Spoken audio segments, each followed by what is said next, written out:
All right, so now that we've covered the position of the underhook and how to move with it, we're gonna start going over takedowns. The first takedown we're gonna cover is the far knee block. This is by far my favorite setup on the underhook, one of my most successful, and again, applicable for both jiu-jitsu and for MMA. So it's really the best takedown in the series. So let me go ahead and show you how that looks like.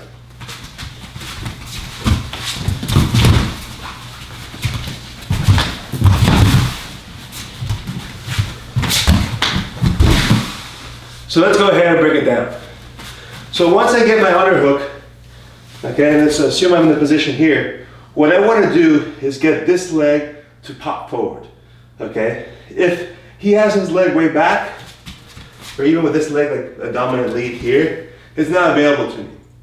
All right, so when we covered movement about pivoting, this is a takedown you want to pivot with.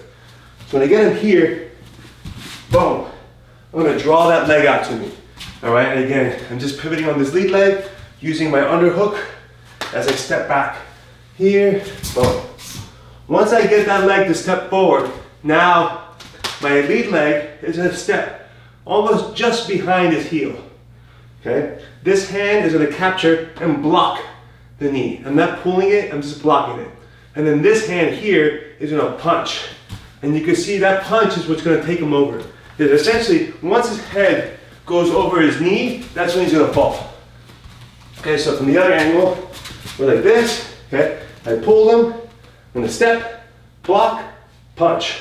The punch has to be hard, it's just like you're throwing a real punch, and then there's a drive, just like a double leg. I'm gonna run. I'm gonna run until he loses balance. Okay, so I'm here, boom, boom, boom, boom, boom. Now as he's falling, since we're playing, grappling here, I'm gonna pass the guard. So this foot that was behind him, as he falls, will start coming down, heel to a knee, and you're gonna go right into a knee cut pass. Boom. And finish tight, and then get up high here. So again, if I have it here, underhook, pivot, step, block, punch, drive, drive, drive, drive. Right away, now you see how my foot's deep, knee cut. Boom, secure the upper body. Okay. Now the common mistakes here, one is having improper position, okay, where I'm trying to knee block and like the leg's not far enough away, right? So if I'm trying to run here, it's actually putting me in a position where he could hip throw me. Okay, so because what happened there is hips were leading mine, right? So when I pull him here, you see there's no hip throw there because my hip is in front of his hip, right here. Okay, but if his legs are forward and I'm running here, now his hips are gonna come in front and wham, I'm gonna go for a ride, okay? So boom, here. Two, not using the shoulder enough. If I just rely more on the leg than the upper body, I could run and keep your balance. Boom. Nothing's happening there, okay? But the far knee block works because the upper body is off balance. So you need that there, right? That high punch. Which again, doesn't have to be straight across. You might shoot it at a 45 or a 30-degree angle up, okay, so that you can get this to lift. Okay, if this shoulder goes up, other shoulder goes down, that means his head's gonna fall over that way, which is where I want it to go.